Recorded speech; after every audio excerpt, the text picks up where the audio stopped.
estão aí diante da presença do Deus poderoso. Números 13, 16.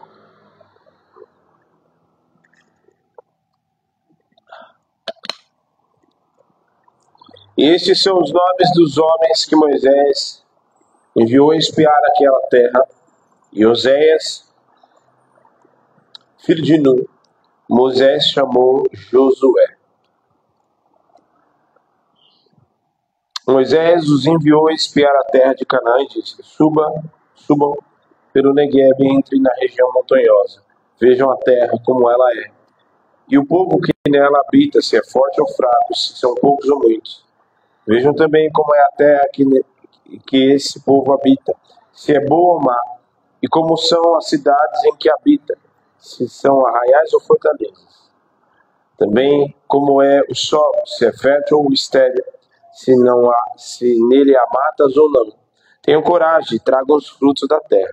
Aqueles dias eram os dias das primícias das uvas.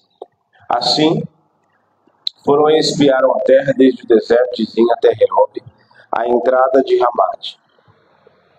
E subiram pelo Negueb, foram até o Hebron, e ali viviam Aimã, Sesai e Talmai, filhos de Naanak. Hebron foi edificada 7 anos antes de Zoar, no Egito.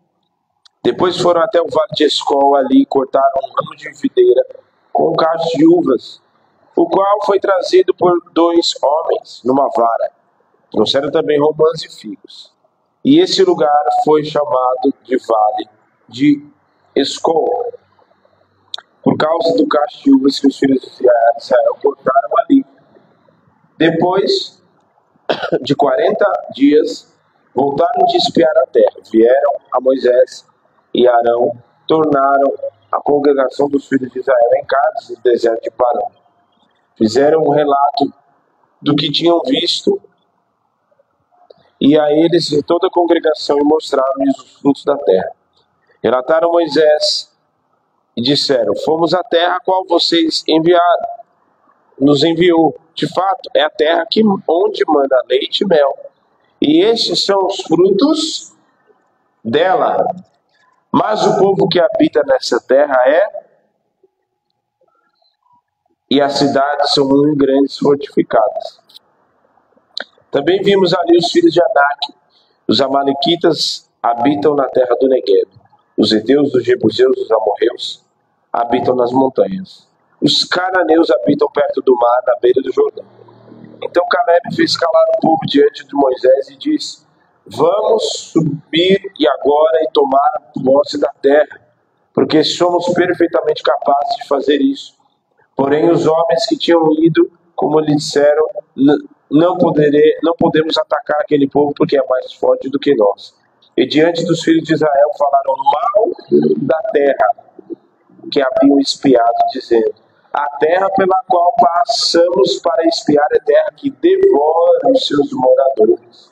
E todo o povo que vimos nela são homens de grande estatura. Também vimos ali gigantes, os filhos de Anak, são descendentes de gigantes. E eram aos nossos próprios olhos como... E assim também éramos aos olhos deles. Senhor, nós te adoramos e colocamos a nossa vida à disposição do Senhor, os nossos ouvidos atentos à voz do teu Espírito. Fala conosco, enche-nos da presença do Deus Todo-Poderoso, que este lugar seja completamente envolvido pela tua glória, que os céus do Campo Limpo sejam envolvidos pela glória do Deus Todo-Poderoso, que os céus e todo o ambiente deste lugar e tudo aquilo que cerca este lugar seja selado pela presença do Deus Todo-Poderoso, e que nenhuma interferência tenha poder de entrar neste lugar. Sela este ambiente. Fala conosco, que todo valente seja amarrado no abismo, e que a minha carne caia por terra e só o teu Espírito fale neste lugar. Aleluia e glória a Deus. Amém.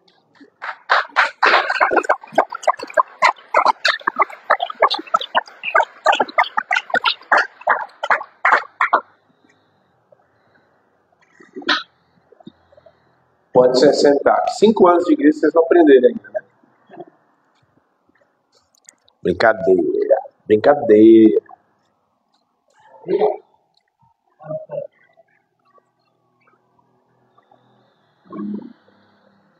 A maior guerra que um ser humano, que uma pessoa pode enfrentar, é a guerra no seu próprio interior. A maior guerra que uma pessoa pode enfrentar é a guerra que é travada dentro de si mesmo. Porque depois que você vence a guerra no seu interior, todas as outras guerras externas, elas são periféricas, elas são coisas que você tem condições de vencer uma vez que você venceu o seu interior e você venceu você mesmo. Então a gente vê um exemplo em 1 Samuel capítulo 17, do qual os filhos de Israel, e principalmente a tribo de Benjamim, estavam ali no Vale de Socó, entre o Vale de Socó, e ali um gigante chamado Golias os afrontou durante 40 dias. E por que aqueles homens não enfrentaram aquele gigante? Porque no seu interior eles já achavam e não olhavam e viam que não teriam condições de enfrentar aquele gigante. Razão pela qual eles ficaram 40 dias sendo amedrontados.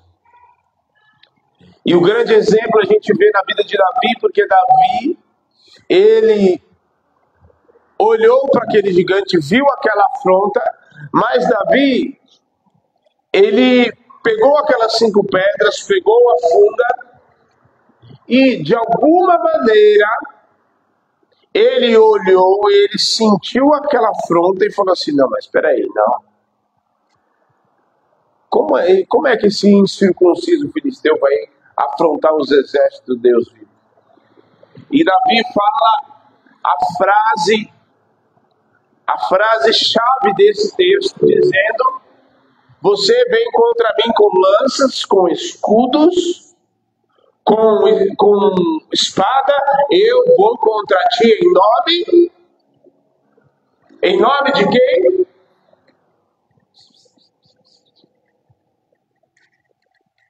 Liga aí o Bluetooth, vamos orar de novo. Eu vou contra ti em nome do Senhor dos Exércitos.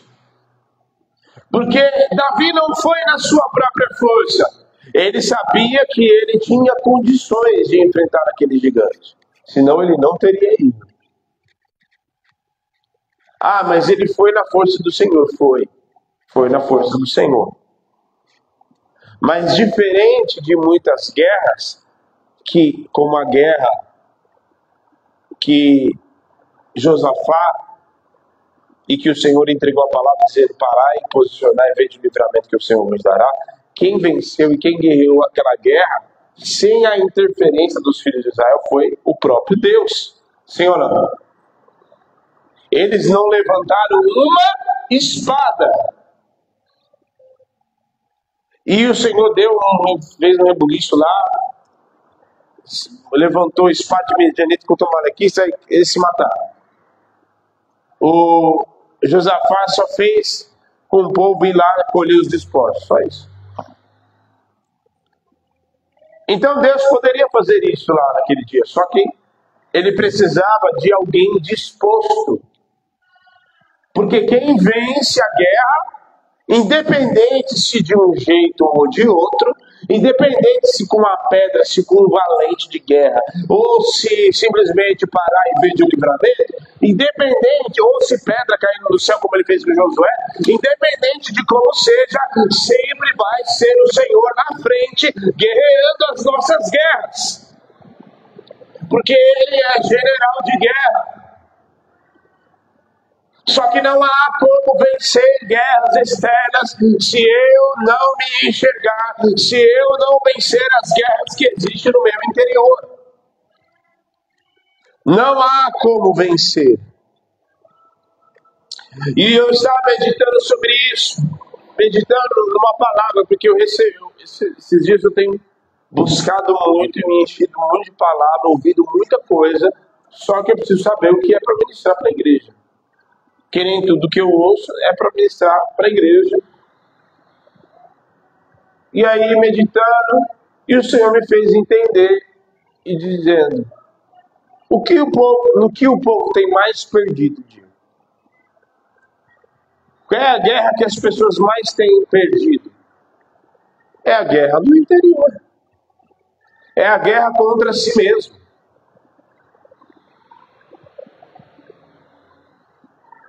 Quando uma pessoa cai em tentação, por que ela perdeu essa guerra? Porque ela perdeu a guerra primeiro contra si própria. Então, a guerra interior das setas malignas, Satanás ele utiliza setas, ele lança os seus aguilhões, ele lança as suas armadilhas, ele lança as suas setas inflamadas. Mas se você está blindado no seu interior, se você está blindado na sua mente, isso não tem poder contra você.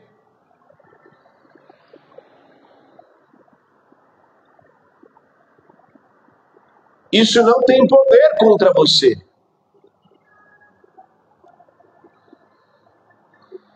E assim, é muito interessante porque Deus, quando a pessoa não se enxerga, quando a pessoa ela perde a guerra, ela é derrotada dentro de si, ela é derrotada no seu interior, sabe o que acontece?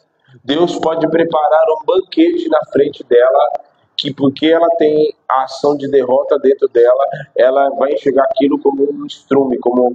Tem até uma passagem no livro Crônicas de Nárnia, só que no último, que Aslan é um personagem que ele ficou como se fosse Cristo, que é um leão.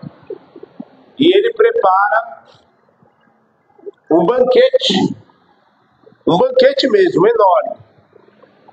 Só que aquele banquete, os castores, eles olham para aquilo e falam que é estrume, que é bosta, que é, né? E eles não enxergam aquilo. E Aslan mostra, tá vendo? E a palavra nos mostra que se os nossos olhos forem luz, todo o seu corpo será luz. Porém, se os seus olhos forem trevas, que grande trevas serão. Porque a palavra também nos mostra que os olhos são o quê? A janela.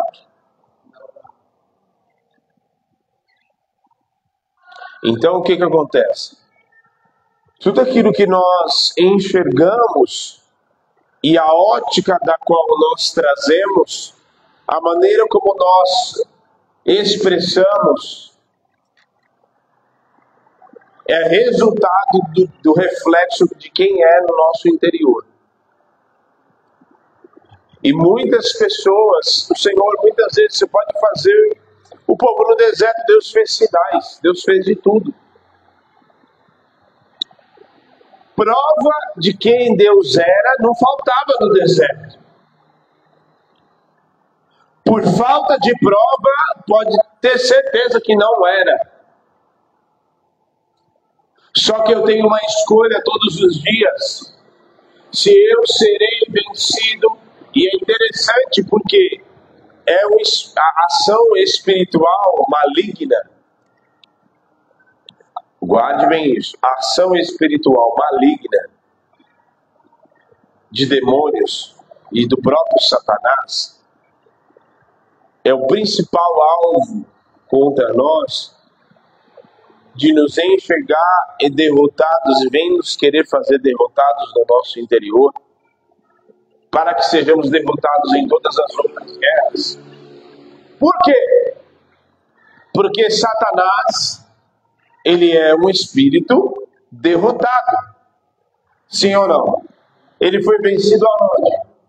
Na cruz. ele é um espírito derrotado. E todos aqueles que são alvos das suas setas, e todos aqueles que abrigam no seu coração, e todos aqueles que são vencidos pelo pecado, se tornam parecidos com ele. Por isso que nós devemos ter o nosso coração e a nossa mente blindada. E tudo aquilo que ele disser para você é exatamente o contrário daquilo que está escrito na sua palavra, na palavra de Deus. Então, se você não estiver bem resolvido no seu interior, se você se imaginar, e cuidado, muito cuidado com o que você fala, de você mesmo. Menina, eu falo isso com conhecimento de causa. Quantas vezes eu me enxerguei como derrotado, e isso se refletia na minha maneira. É tudo. Eu gosto muito de tudo isso se reflete no nosso caráter, se reflete na maneira como nós falamos, se reflete na maneira como nós enxergamos a nossa ótica diante das coisas. E o grande exemplo disso é você perguntar para duas pessoas, falar assim, vamos para a praia? Vamos. Aí você perguntar para outra pessoa, mas assim, precisa de um carro, tal, não sei o que, vamos. Aí a outra, que é pessimista, sempre vai enxergar pelo lado ruim, mas vai chover, mais isso, mais aquilo, e vai te dar uma série de tudo coisas pontuais. E não é uma coisa que é para você refletir, mas né, pode chover, pode isso, pode aquilo, não. São situações negativas. Eu não sei se você já teve a experiência de sentar perto de alguém, de conversar com alguém, que você senta perto dessa pessoa e ela só sabe falar de doença. Fala de doença, fala de tragédia, fala, meu Deus. Com o tempo, já teve experiência de pessoas ficarem doentes só porque ficou ouvindo aquelas lorotas. Porque assim como você se imagina, assim como você se é no seu interior, se reflete em todo o seu comportamento. Porque aqueles homens eram daquele jeito, eram derrotados. Por quê? Porque foram escravos no Egito. Estavam como derrotados no Egito porque eram escravos. Certo? Só que Deus os tirou da servidão do Egito.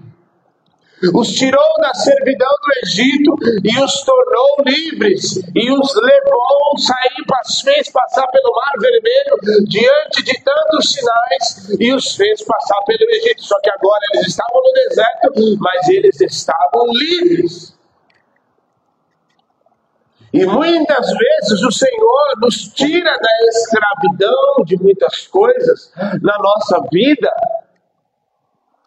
e nos faz livres.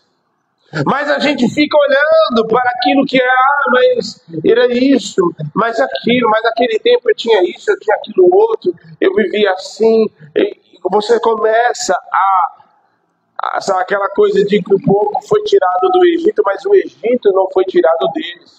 Eles foram tirados daquele tempo de derrota, daquele tempo de escravidão, mas a derrota e a escravidão continuava dentro deles. Por isso é que muitas vezes, é por isso que todo tempo nós precisamos quebrantar, orar e buscar constantemente, orando sem cessar. E usar a oração e a súplica, como é dito em Efésios 6, como arma de guerra, para que o meu coração e o seu não seja tomado por derrota. Então, cuidado, para que Deus não prepare um banquete para você e você acha que é instrumento. Deus não prepare coisas boas para você e você estrague com a sua boca. Deus não prepare coisas excelentes para você, derrame dons e talentos e você estrague com um pensamento derrotista. Certo?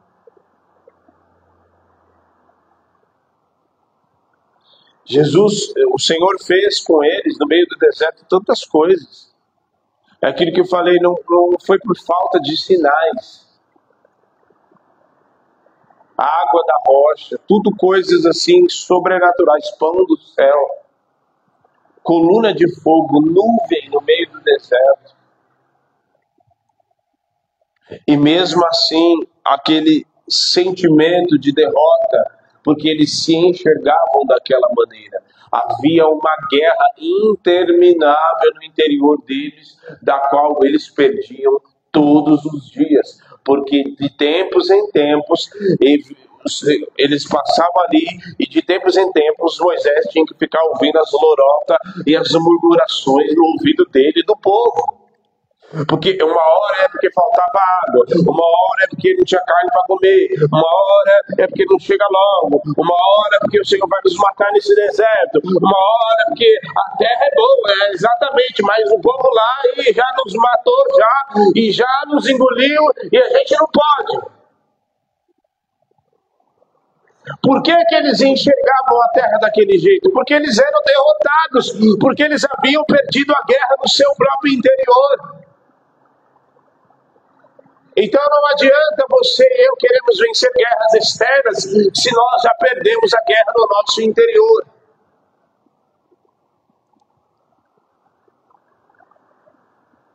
O inimigo pode fazer o que ele quiser.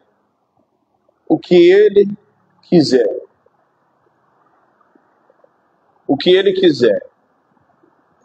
Se você sabe primeiro, sabe como você não perde uma guerra no seu interior? Sabendo quem você é em Cristo. Sabendo quem você é em Deus. Segunda coisa, sabendo quem te chamou e para o que te chamou.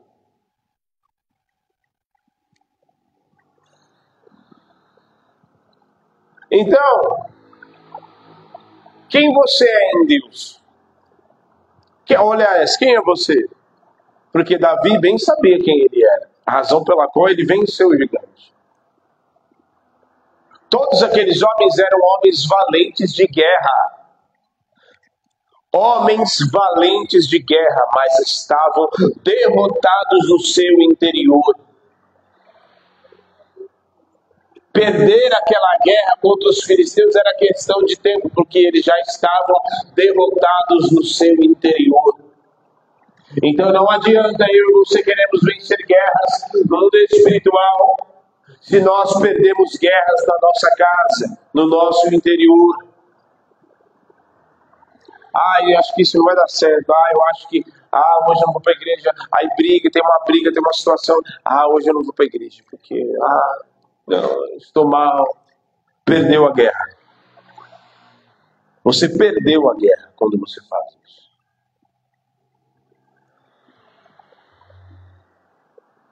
Você perdeu a guerra. Sabe por quê? Porque você não sabe quem você é. Você não sabe quem você é em Deus.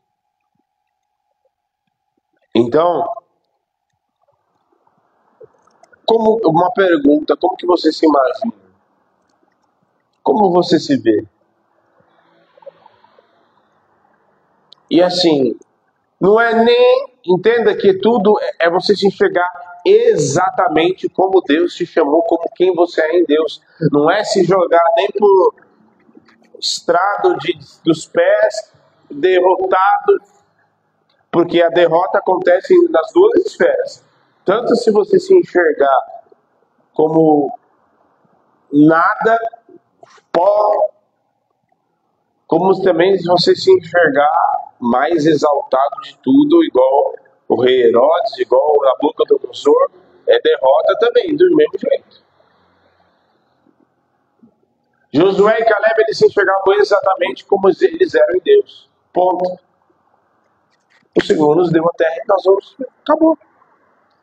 A diferença entre os 10 espias de Josué. Primeiro, os 10 espias, eles representavam a incredulidade. Por que eles não criam? Porque, primeiro, eles não sabiam quem eles eram em Deus. Segundo, eles não sabiam quem era Deus diante de tantos sinais. Eles não sabiam quem era Deus. Meu Deus, será que diante de tantos sinais na minha vida e na sua vida, quem aqui já viveu milagres, já viveu coisas com Deus? Quem aqui já viveu milagres, coisas com Deus? Certo. Será que de tantas coisas que você já viveu com Deus, será que isso não é suficiente para você entender quem Ele é e o que Ele é poderoso para fazer na sua vida? Pois eu te digo, diante de tantos sinais e isso que aconteceu na minha vida e na sua vida, como é que fala? É uma referência. Sabe para que serve por que serve o retrovisor? É para você olhar para trás. Traduzindo, o retrovisor na minha vida e na sua vida é para você olhar para trás e saber e servir como referência nos dias de maiores lutas da sua vida, nos dias em que a derrota bater na sua porta, bater e querer te colocar para baixo numa cama de depressão, querer te colocar, querer te fazer voltar atrás. É para você olhar para trás e enxergar que Ele é poderoso para fazer, porque Ele já fez, e aquilo que Ele fez lá atrás, Ele é poderoso para continuar fazendo. Ah, não, já fiz muito da sua vida, então agora não vou fazer mais.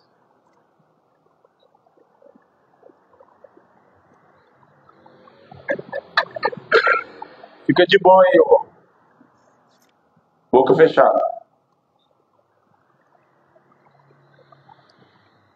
Aquilo que Ele fez serve de referência para Ele te mostrar e dizer: o mesmo Deus que fez ontem é o mesmo Deus que abriu o mar vermelho e fez um montão de água para um lado e para o outro, é o mesmo Deus que traz a provisão na sua casa, é o mesmo Deus que te dá força para quando o dia que você está lá sem nada, Ele toca em você e fala assim: força renovada em nome de Jesus, vamos, porque tem muito mais para fazer na sua vida.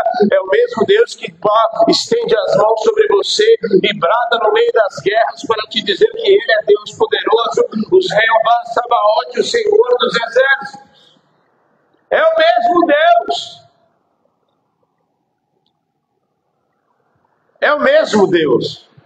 O mesmo. Então não seja tomado de incredulidade, porque o Senhor muitas vezes Ele vai fazer coisas e Ele vai trabalhar no nosso coração antes de nos entregar aquilo que nós estamos buscando e aquilo que Ele tem para nós. A maneira como o povo agia com Deus, sabe como eles agiam? Se você lê, quem lê Êxodo, Levítico, mais até Êxodo, Números, ali você observa que o povo vivia com uma desconfiança. Meu Deus! Sabe um povo desconfiado? Não, mas é mais ou menos assim. Não, uma hora esse Deus vai pregar uma peça da gente, vai abrir um buraco. Uma hora esse Deus nos mata nesse deserto. Era assim que eles agiam. Não, mas também me tiraram da terra do Egito para nos fazer matar aqui nesse deserto. Era isso que Deus havia prometido? Vou tirar vocês da terra do Egito para os matar no deserto. Foi isso que Deus falou? Não. Em todo o tempo você via eles reclamando,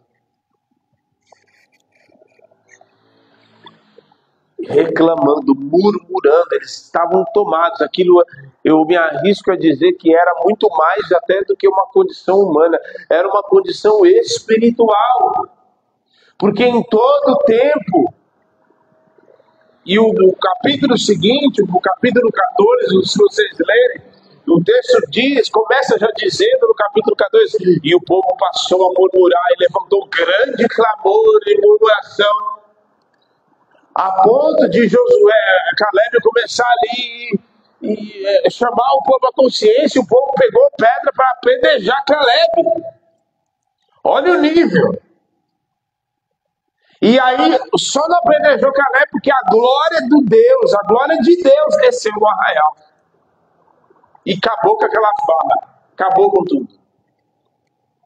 Para defender Caleb. Então, às vezes, a condição... Às vezes o Senhor, em muitas situações de fragilidade emocional, espiritual, física, eu e você devemos tomar muito cuidado. Porque nessas situações, o inimigo vai vir. Ele aproveita esses momentos de fragilidade minha e sua, certo? Para querer nos assolar. Para querer nos assolar e aproveitar da fragilidade. No momento que ele mais se aproveitou e se aproximou de Jesus foi quando? 40 dias de fome, então Jesus teve fome. Aí o tentador se aproximou dele.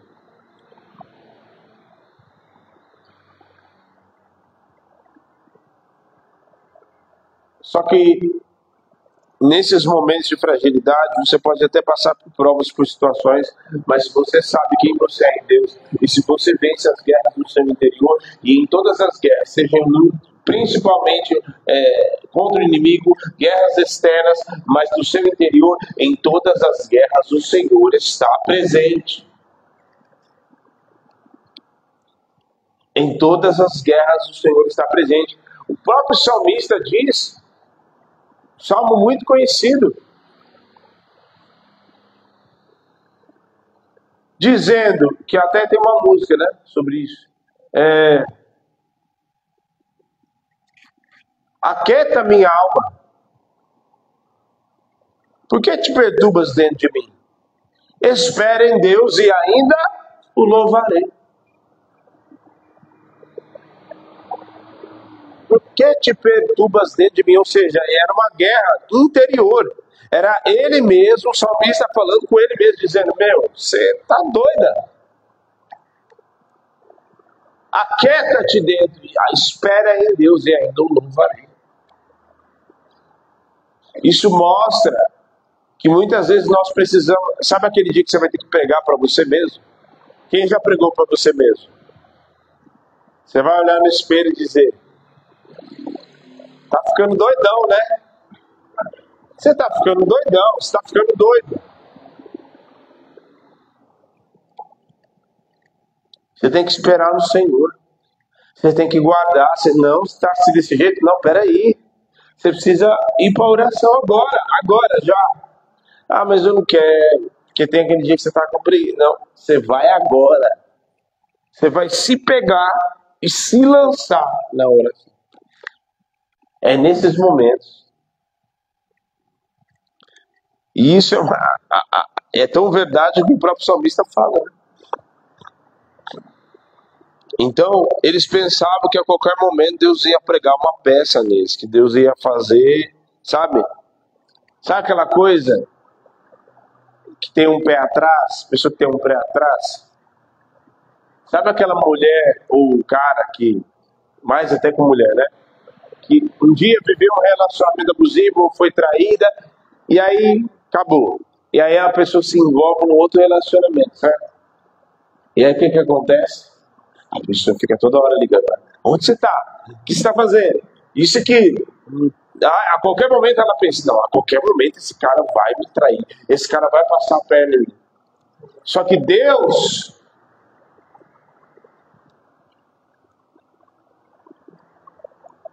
Deus não é filho do homem, Deus não é menino, Deus não é filho do homem para que se arrependa. Deus não é homem que mente, nem filho do homem para que se arrependa. Deus não vai trair.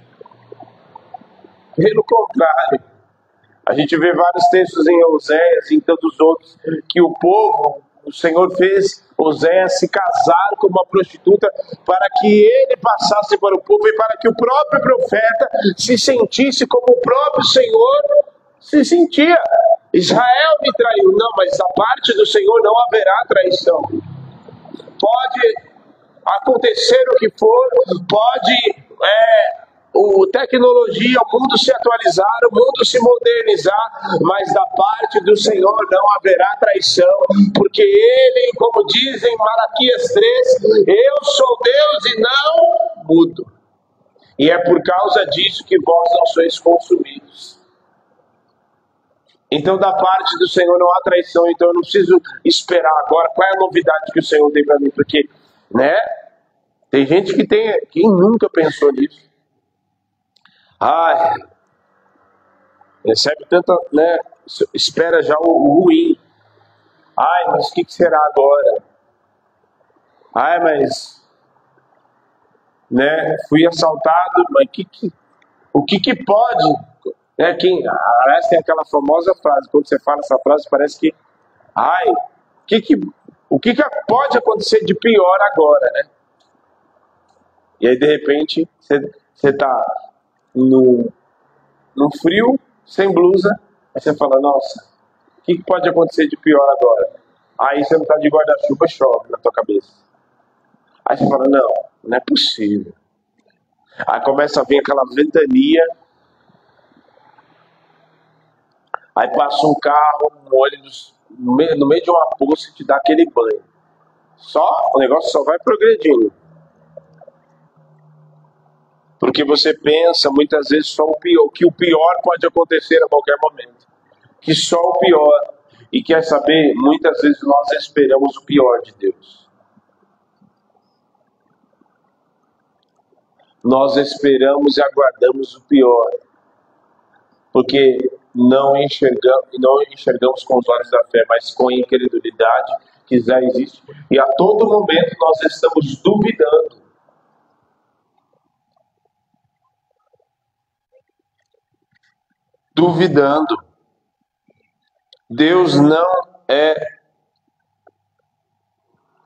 Deus não fica mudando de ideia. Deus, ele não tem planos B. Não, ele só tem um plano. Ele tem um único propósito. Ele não fica mudando de ideia conforme a gente vai. Não, Deus tem um único propósito e o propósito dele se cumpre na nossa vida. Ele não fica mudando de ideia conforme os nossos achismos, conforme a gente muda de opinião, não. A vontade dele é soberana. Ele não tinha dito que o povo ia herdar a terra prometida, sim ou não? Ele não falou que ele ia tirar, disse lá para Abraão, muito tempo lá atrás, dizer, o teu povo, a tua descendência vai passar um tempo lá, escravo, mas depois eu vou tirar, eles vão nessa terra que você está, eles vão vir para cá, e eu os darei como herança nesta terra. E aquilo que Deus falou, mas o povo começou a murmurar, não importa, pois Deus, aquele povo morreu no deserto, só Josué e Caleb e os filhos daquele povo entraram na terra prometida, e Deus cumpriu aquilo que ele falou que faria. Ah, mas o Deus lá era um Deus assim, não, agora muito mais. O propósito de Deus na nossa vida se cumpre. Há muitos anos atrás, a Carol, você lembra disso? Eu acho que já faz mais de 10 anos, a Carol, não, acho que menos de 10 anos. Acho que tem mais ou menos esses uns 7 anos, você havia enxergado que eu e a pastora éramos pastores, lembra disso? E que vocês faziam parte, faz muitos anos, a gente estava ainda, acho que foi um pouco depois, assim, do início, acho que você já tinha uns 3 anos que havia aceitado Jesus. E ela teve esse sonho. E era o Senhor mostrando. E na minha cabeça eu achava que seria na outra igreja. Eu achava que seria. A verdade, eu já enxergava, eu achava muitas impossibilidades, né, disso acontecer. Por causa das condições da época. Só que Deus precisa de condição. Deus faz a sua obra com dinheiro. Tem gente que acha que Deus faz a obra dele. Não, precisa de dinheiro. Deus não faz obra com nada, ele tira do nada. Deixa eu fazer uma pergunta. Quando Deus criou os animais, existiam animais antes? Não, Deus criou da onde? Deus criou da onde? Do nada. Existia sol quando ele...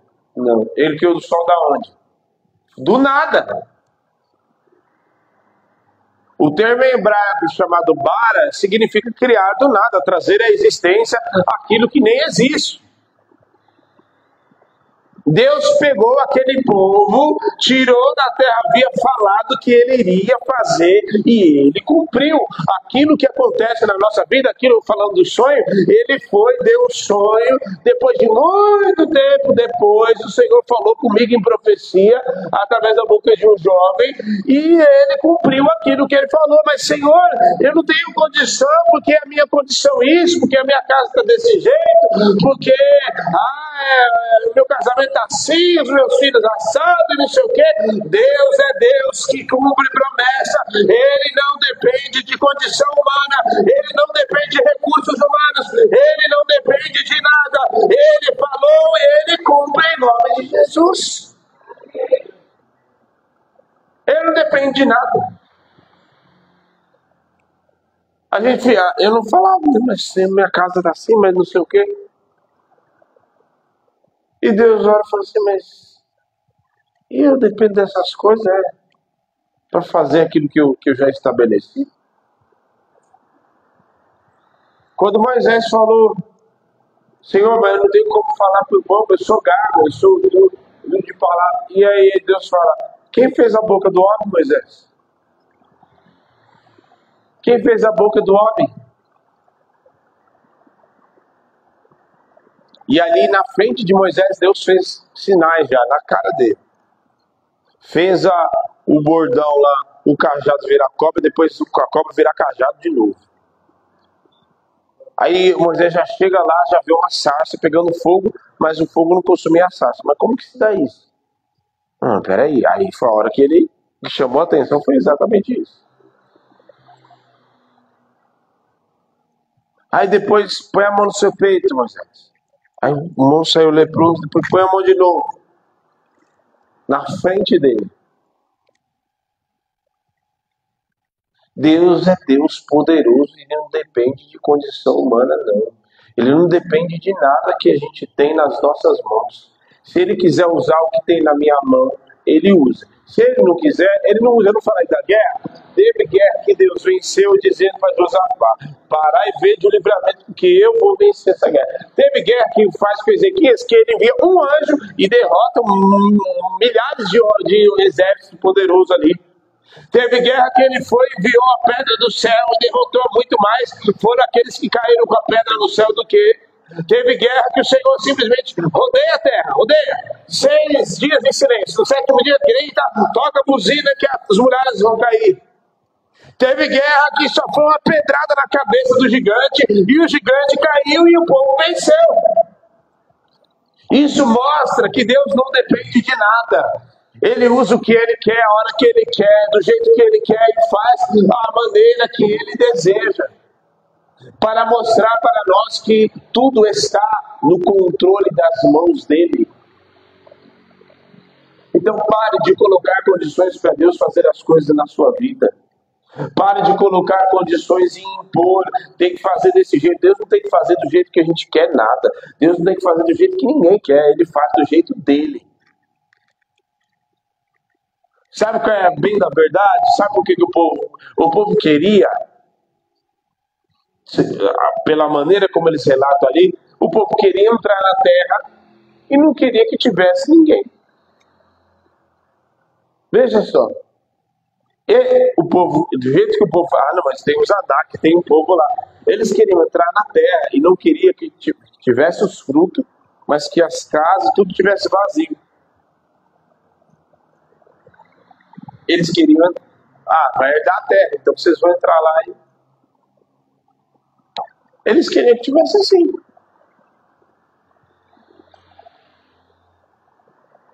Vou te fazer uma pergunta. A Bíblia, em Josué, quando eles tiveram que entrar na terra, tiveram que guerrear para herdar a terra, sim ou não? Certo? A Bíblia relata que alguém morreu quando foi guerrear para tomar posse da terra? Não. Os únicos que morreram foram os que desobedeceram, que foi lá o Acã. Mas por desobediência. E em Ai, porque eles perderam a guerra por causa da desobediência de Acã. Foi só por isso.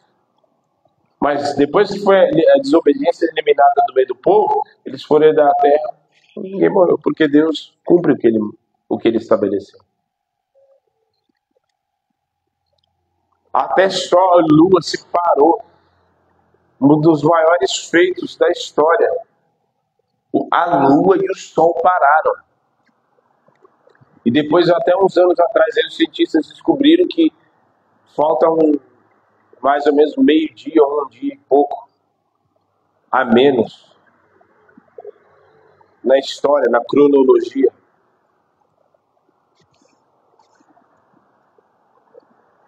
Então, mediante de tantos sinais, e vou te dizer, acrescentar mais, viu? Sinal não é pré-requisito para salvação, hein? Porque o povo viu tantos sinais e eles morreram no deserto. Então, tem gente que fica caçando sinal, né? Vamos. A igreja lá agora tem. Sinal não é pré-requisito para ser salvo. Aliás, em Apocalipse fala que o falso profeta fará sinais. Até fogo cair do céu. E o povo vai ficar, nossa, babando o ovo aí. Então, cuidado. Uma coisa é combinada da outra.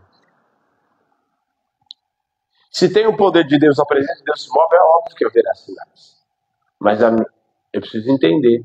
Porque diante de tantos sinais, não foi suficiente para aquele povo entender que Deus era Deus para dar a terra para eles. Aí Josué e Caleb, simples. Eles olharam para a promessa. Eles se alimentavam da promessa, falando espiritualmente. Razão pela qual você observa pelo próprio relato de Caleb em Josué 14. Quando ele fala, você lembra, né? Você estava lá no dia. Moisés, servo do Senhor, falou que eu daria. Eu pisando, a terra que você pisou é décima. Então, desde aquele dia, ele... Não, a terra é minha. Poxa. O Senhor falou, ele vai nos dar. Eles se alimentavam da promessa. Você pode se alimentar da promessa ou se alimentar da derrota de tudo aquilo que está te cercando ao teu redor, querendo conspirar contra você.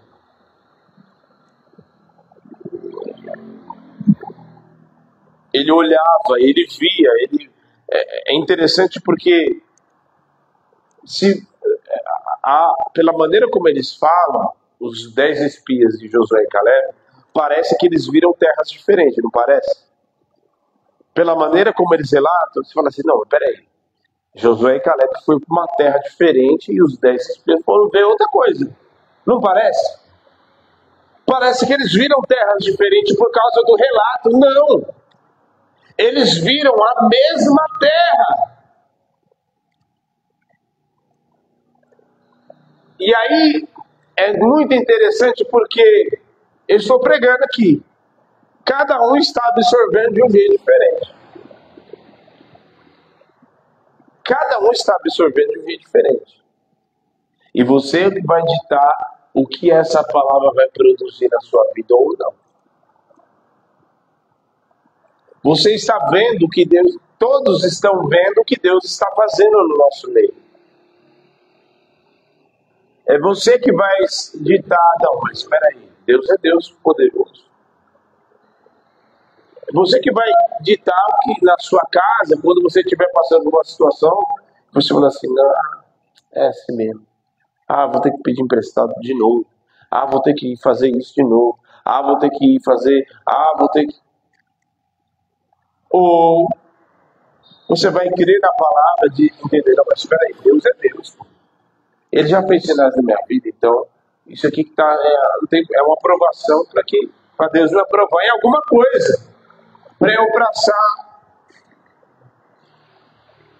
para um próximo nível, para eu passar e viver algo extraordinário com Deus lá na frente. Por que Deus prova? O tempo do deserto era tempo de provação. Deus lhe deu apertar mesmo. De apertar mesmo. Para quando chegar na terra, Deus já nos deu. Josué e Caleb, primeiro, segundo, eles estavam em concordância, porque o texto de Josué 14 fala assim, você viu lá aquele dia, né? Você estava comigo. Você estava comigo lá quando Josué e Caleb, servo do Moisés, servo do Senhor, estava. E ele disse que a terra era minha. E eu tenho certeza absoluta. Na verdade, assim, não dá muito para afirmar, mas provavelmente Josué e Caleb andavam juntos. Porque já pensou que chateação, que coisa horrível era você crer, saber que Deus havia dado a promessa e você ficar ouvindo um bando de murmurador. Quem aqui já conviveu ou já andou no trabalho, em qualquer outro lugar, com gente que fica reclamando o dia inteiro? Ah, mas por que isso? Porque aquilo lá, essa terra. Ai, esse sol. Ai, meu Deus. Ai, não tem carne nessa coisa. Ai, mas esse pão. Ai, vou guardar para outro dia, né? Porque vai que Deus não dá. Olha como eu não falei aquilo que eles tinham um pé atrás com Deus em todo o tempo. Eles viviam, sabe, a qualquer momento Deus vai nos deixar aqui. Razão pela qual eles guardam o maná para outro dia. E Deus vai falar, não guarda, porque eu vou dar. Do outro dia, do outro dia.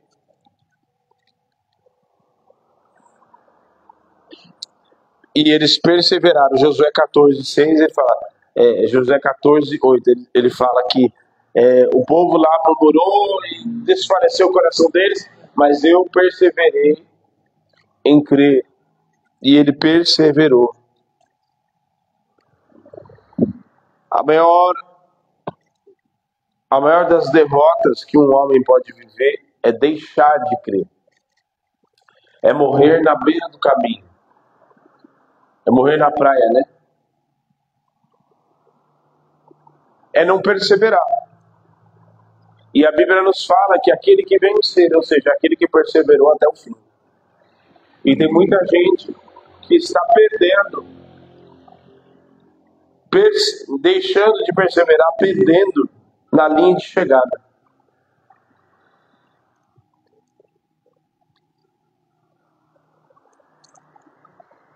Na linha de chegada.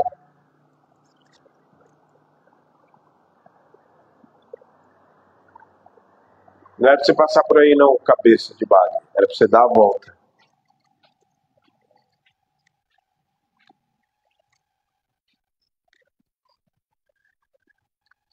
Sabe que é a pior coisa? Que você perseverar. Tem até um filme, inclusive, não sei se quem já assistiu, que o povo, eles tem um naufrágio e tal, eles ficam lá na água, e aí eles estão lá, e aí tem a mulher e o cara, e eles estão ali aflitos naquela coisa, e tem peixes, tem animais perigosos no mar e tal, mas eles estavam ali, e o resgate já estava a caminho. Só que aí eles, tomados por medo e tal, eles se matam lá no meio, e em seguida, o que acontece? O resgate chega. Eu nem me recordo o nome do filme. Já assistiu? Eles matam. E Titanic? Eu tenho boa mira daqui, consigo acertar o microfone daqui, tá? Eu sei, o seu amigo aí tá me dando trabalho hoje.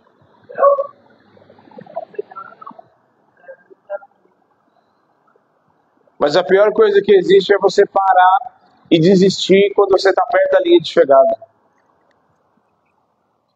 Eu me lembro de uma vez que na Fórmula 1 o carro do cara quebra exatamente na linha de chegada e não deu tempo de chegar e atravessar. Há muitas pessoas que perseveram, estou cansada, não aguento mais, entrega os pontos, vai para o mundo, se desespera, vai viver longe da presença. estão sendo derrotados no seu interior. Quem é derrotado no seu interior é porque não se conhece. A Bíblia fala, a palavra do Senhor nos fala em Efésios 1, que Ele nos elegeu nele, antes da fundação do mundo, para a adoção de filhos. Meu Deus, você é filho de Deus. E o filho herda, tem as características do seu pai. E sobre nós há uma autoridade derramada, conquistada na cruz do Calvário. Então você não é, isso aí, mas não, tem uma autoridade derramada sobre a sua cabeça. Tem um sangue do Cordeiro que é visto no mundo espiritual. E eu quero te dizer com toda a autoridade, porque o Senhor está me dando autoridade para isso. Há muitas ocasiões que o inimigo já haveria de ter devorado você, já haveria de ter destruído você, a sua casa, a sua família, já haveria de ter te desviado, já haveria de ter colocado em sepultura. Mas o Senhor fez bradar no meio desta guerra há um sangue que clama 24 horas por dia pela minha vida e pela sua vida. E é por causa disso, como o salmista diz, ora diga Israel, se o Senhor estivesse ao nosso lado, ou se o Senhor não estiver ao nosso lado, os nossos inimigos já teriam nos engolido vivo. Vamos nos colocar de pé. Então para de ficar sendo derrotado, porque o Senhor não nos chamou para ser derrotado. Parece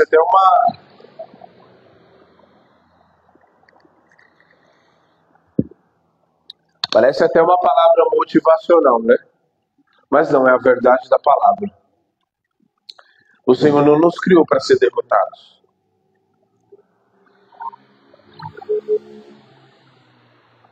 É verdade. O Senhor não nos criou, nós não fomos criados para ser derrotados. Não fomos criados para ser. Nós somos criados para a glória de... E quem é criado para a glória de Deus não nasce para ser, porque derrotado não é feito, porque não é criado para a glória de Deus.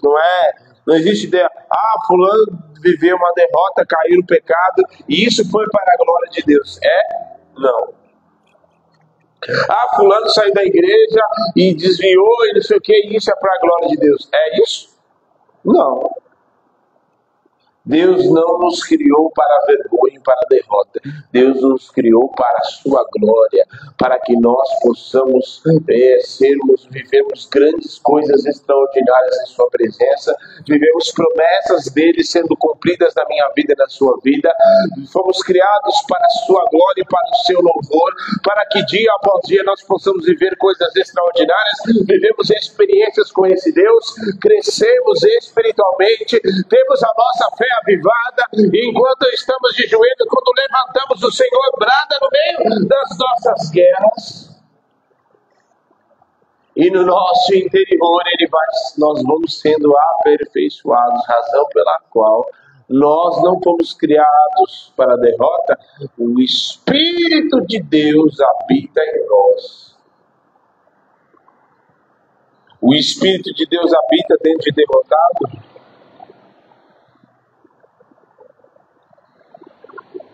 Nós somos mais do que vencedores. Quem irá para a Nova Jerusalém vai ser derrotado? Não, derrotado vai ser aqueles que têm o mesmo, vão se assemelhar ao espírito lá do derrotado lá, que já foi derrotado na cruz. Os derrotados vão para o lago de fogo. Mas nós vencemos ele? Não. Porque aceitaram ser derrotados. Vão aceitar serem derrotados.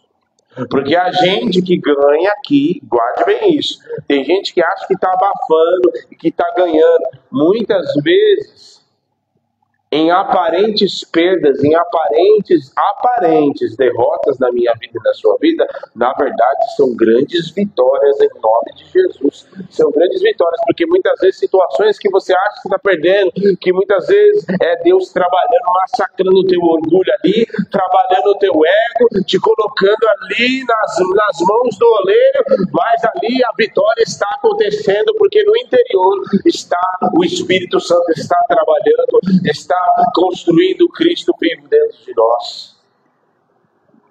Feche os teus olhos. Você não foi criado.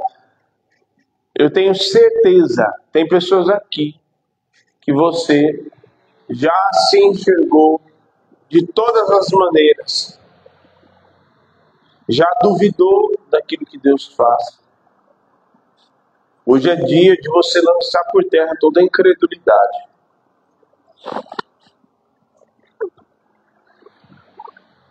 Eu acho que não. É fé, meu filho, é fé. É fé. É fé. É fé que Deus é poderoso para dar. É fé que Deus é poderoso para suprir. É fé que Deus é poderoso. Que Deus é poderoso, que Ele fez alguém mais do que vencedor. Não é vencedor daquele evangelho triunfalista, não. É vencedor em Cristo Jesus. É vencedor de um Deus que brada no meio da guerra. É vencedor de Deus que nos dá vitória, mesmo não tendo nada nas nossas mãos. É vencedor porque Deus não nos fez derrotados.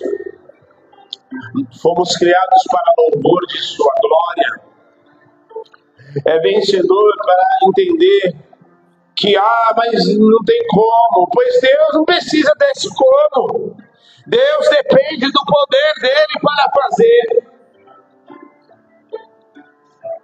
Aleluia. O Senhor é Deus que faz, é Deus que pode, é Deus que tem. Oh, aleluia. Senhor, o Senhor nos deu a autoridade. E o Senhor nos fez mais do que vencedores em Cristo Jesus. E o Senhor não nos criou para derrota, nem derrota contra nós mesmos, nem derrota para o pecado, nem derrota contra o inimigo das nossas almas, nem derrota contra os problemas, contra as circunstâncias. O Senhor nos fez mais do que vencedores. E se é mais do que vencedor, é vencedor em tudo. É vencedor contra mim mesmo, é vencedor contra o pecado, é vencedor contra o inimigo, contra o diabo, contra principados, potestades e dominadores. É vencedor contra os problemas, é vencedor contra as adversidades da vida, é vencedor. É vencedor. E por isso nós te adoramos por isso. É vencedor, é vencedor. Aleluia. Aleluia. Nós te bendizemos, Senhor. E nós te adoramos. Remade que passou de cada passo. Deus poderoso, Tu és Deus.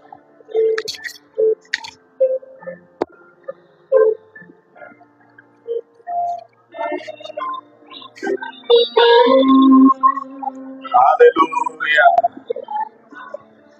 Aleluia. Aleluia.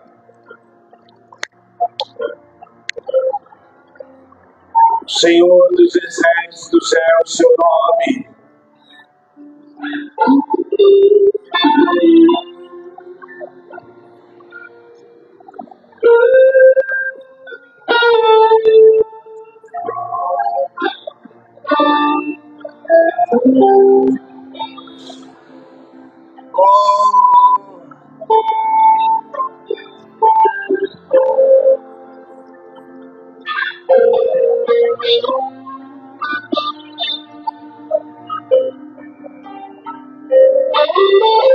Dos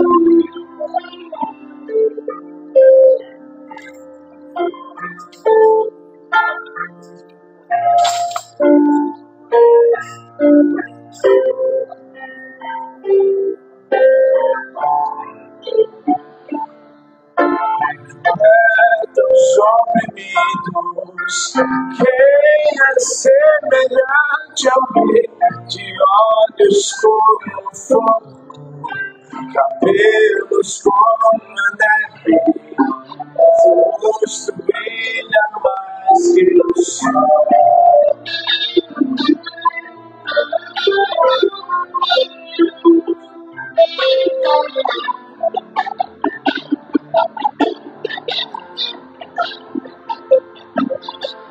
Quem é semelhante ao rei, da luz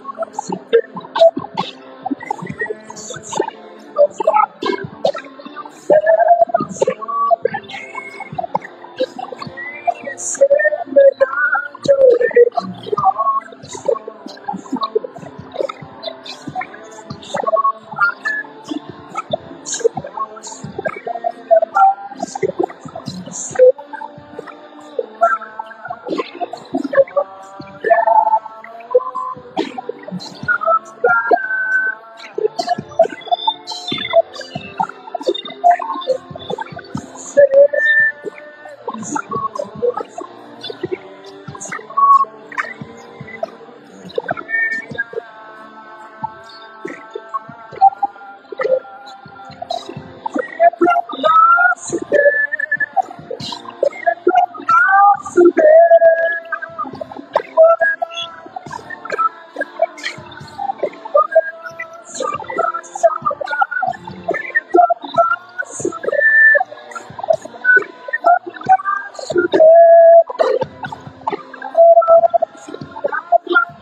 Aleluia.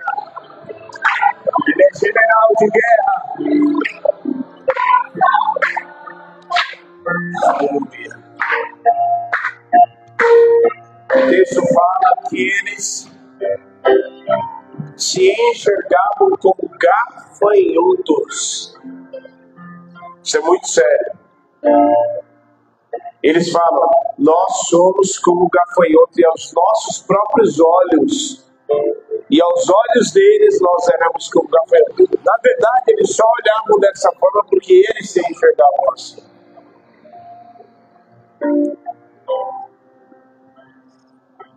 Certo?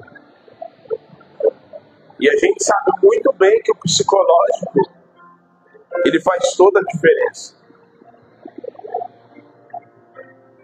Numa partida de futebol, por exemplo, quantas vezes psicológico abalou atletas e eles perderam a partida porque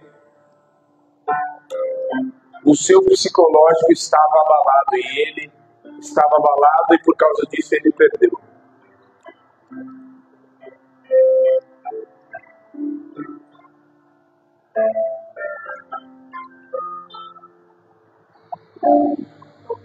Então, a primeira guerra que você vence é a guerra contra você mesmo. É a guerra contra você mesmo. Você precisa entender para o que você foi chamado. Você precisa entender primeiro quem você é em Cristo e para o que você foi chamado. Para o que Ele te chamou. Nós somos chamados para filhos, herdeiros e co-herdeiros com Cristo. E fomos chamados para louvor de sua glória, para exercermos e para cumprirmos o propósito dele aqui na terra. Tudo o que passa disso é derrota. Porque eu fazer aquilo que Deus não me chamou para fazer é derrota.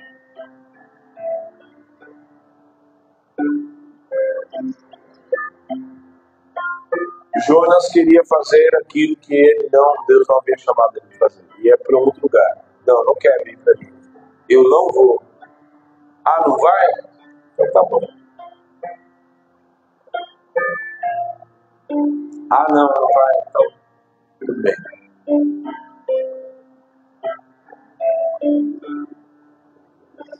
A palavra do Senhor diz que dura coisa é cair nas mãos do Senhor. Porque se a gente cair na mão de pessoas, a gente pode sair, pode.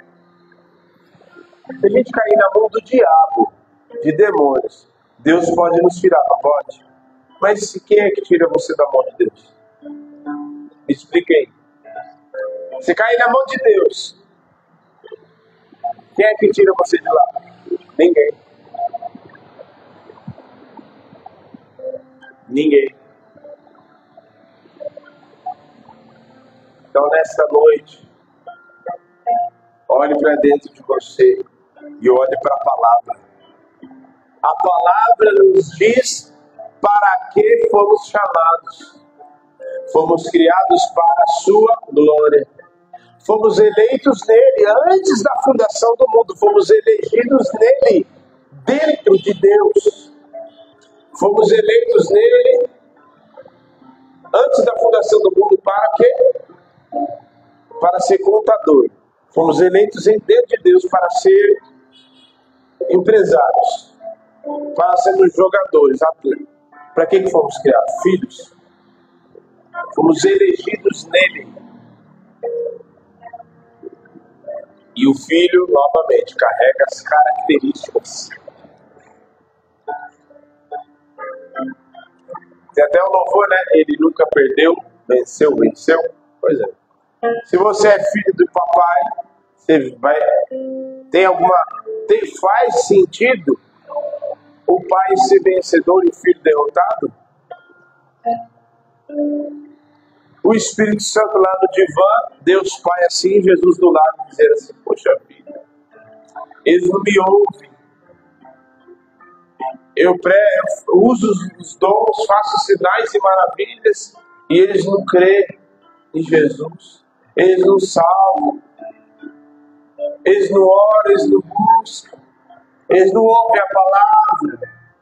É assim? Não.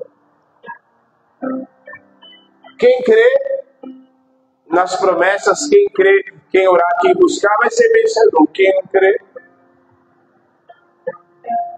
então, já está escrito. Já está derrotado. Então não se enxerga. O povo se enxergava como gafanhoto. Eles já se enxergavam como derrotados. Eles já se viam daquele jeito. O problema não estava na terra, o problema estava dentro deles. Nós somos como gafanhotos.